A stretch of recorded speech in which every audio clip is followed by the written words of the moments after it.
nimeona hii mtu mwingine anaitwa nani, hii Senior Minister, hii Murkomen, Kipchumba Murkomen, anasema ati Rigathi Gachagua akifika airport ati akamatwe. Nataka kukuambia wewe Murkomen, kama wewe ni mwanaume, jaribu kamate Rigathi Gachagua.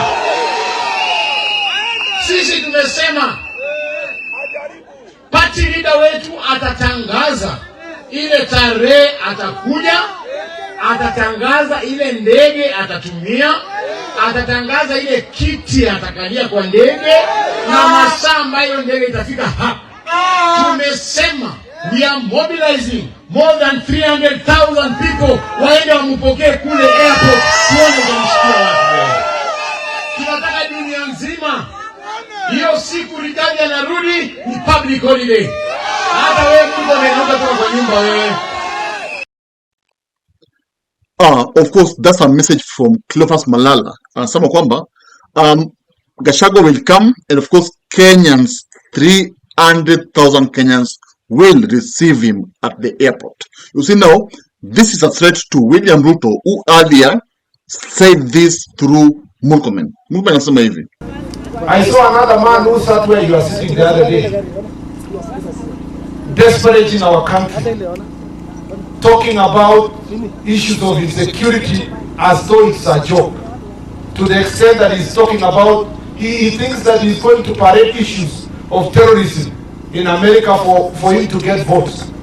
Your Excellency, we want to say without fear of contradiction, because he has said he has information and he knows, and he has an agent who is sitting in meetings with Al-Shabaab. As soon as he lands in Kenya, he must record a statement to tell us exactly which meetings he's doing.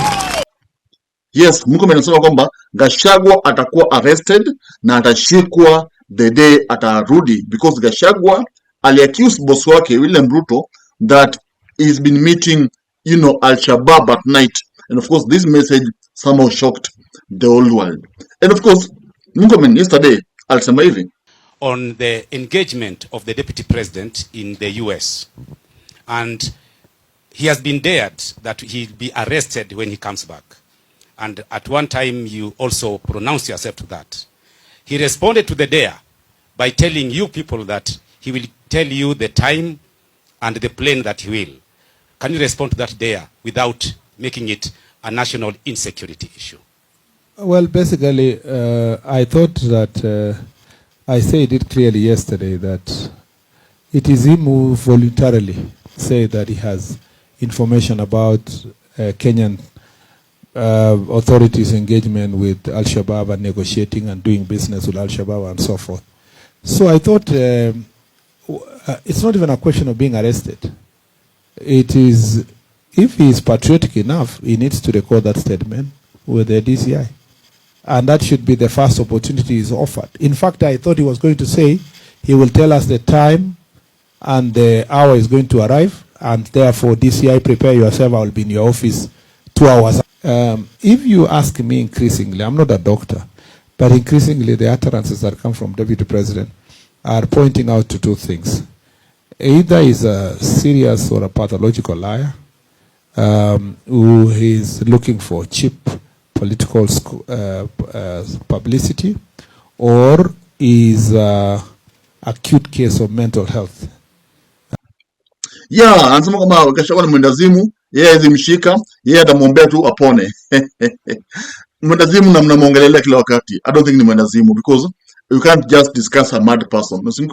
So, this confirms to me one thing, that Gachagua's return inafanya William Ruto anakuwa basak, anakuwa stressed, because he does not know what he will do. You see, when you say that you are going to arrest someone, then akuje ushinde kumarrest, of course utakuwa humiliated, utakuwa ashamed, umejisifu utamarrest, but here you are, you can't even arrest that person. It means that you are actually afraid of that person. And Gachagua has been daring the government. I'm going to hivi.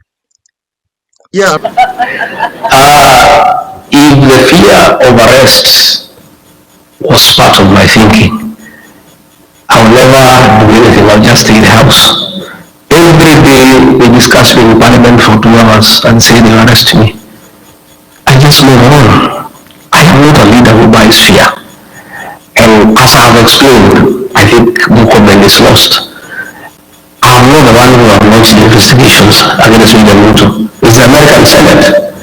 These issues were raised by the Americans. Anasema kwamba he will announce the day is coming back to Kenya and he is challenging, Murkomen arrest. And Gachagua has been challenging Murkomen arrest not once, not twice. Wanamwambia, arrest me if you want to arrest me, because at some point alisema hivi, Chuba Murkomen, you say you want to arrest me tonight, please just go ahead. I'm here, you know where I am. You don't even have to wait for this interview, you can come after this. But I want to tell you, the people have had enough. This persecution of the community, this humiliation of the community is too much, and I don't think it's going to happen again, and the people are not going to allow it. Yes, he's been telling him, just come and arrest me. Why are you afraid? Of course, you and I know that Ruto can't arrest Gachagua. Kweli mambo, how do you arrest Gachagua? The kingpin of Mount Kenya, the person who makes the country turn upside down, the person who is being discussed in Kenya every day.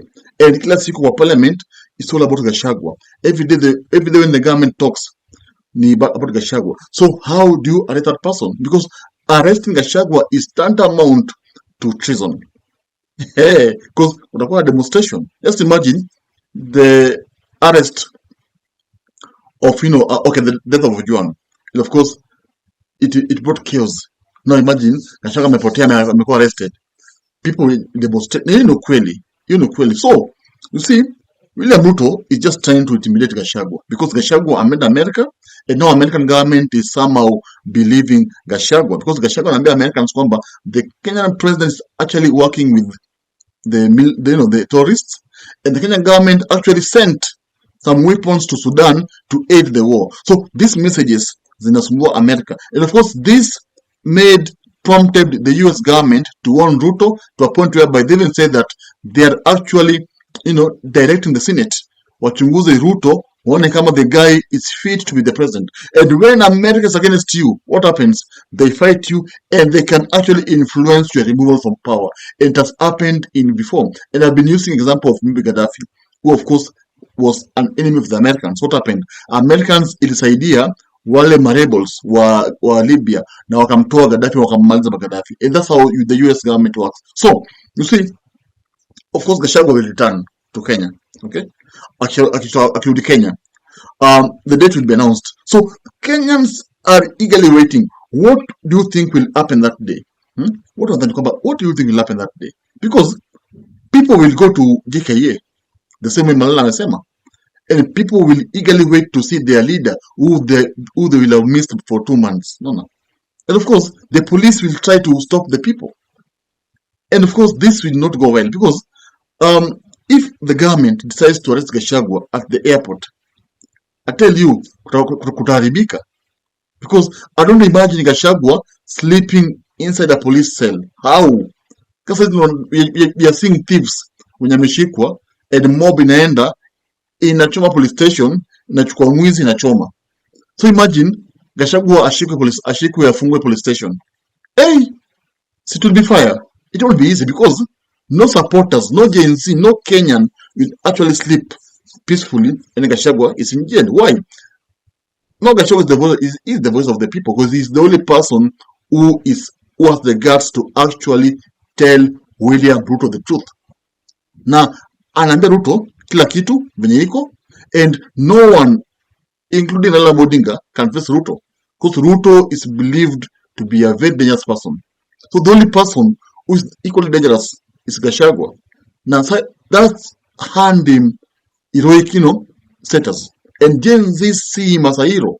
So arresting Gachagua is tantamount to another demonstration. Remember, it's about Gen Z, the finance demonstration, Ojwang demonstration, nini, isn't it just a Christmas party? Because if Ruto decides to arrest Gachagua, this country ought to be governable because no Gen Z, no Kenyan will actually sleep imagining Gachagua ako kwa cell, because Gachagua kishiko inamaanisha kwamba who will fight for Kenyans, who has the guts to actually face Ruto amwambie ukweli. No one else apart from Gachagua. So it is not going to be easy for William Ruto to arrest Gachagua. And of course, I have been saying here that Gachagua will come with American officers. Because we've been seeing how amekuwa escorted. Naye si mjinga, atakuja Kenya na maybe atakuwa escorted na police force from America. Maybe we'll hire them. Maybe the government of America will actually give them some 10 officers to go with. So what do you think will happen after that? Of course, they stop the Kenya police from even imagining, meeting Gachagua. And Gachagua will reach home safely.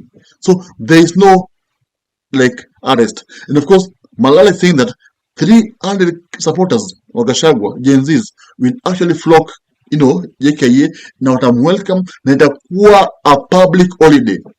Just imagine, itakuwa public holiday. So this shows that indeed the return of Gachagua is actually going to be so dangerous to the government.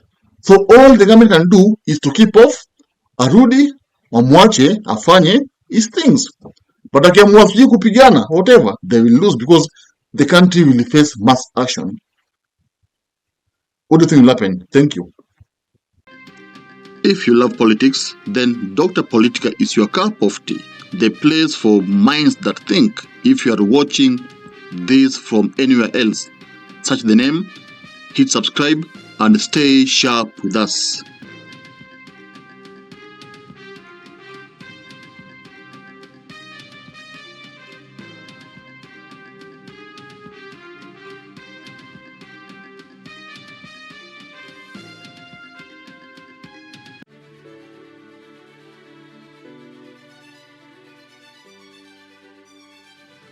Thank you for making Dr. Politica your home for fearless political truth.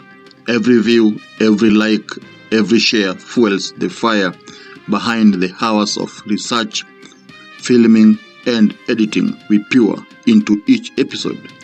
By showing up consistently, you don't just support a channel, you empower a voice. In a world ruled by headlines, spin, and power games, you remind us that real people still care about real facts. We are here to inform, inspire, and ignite critical thinking, not just for today, but for generations to come. You are not just a viewer, you are the reason this platform exists.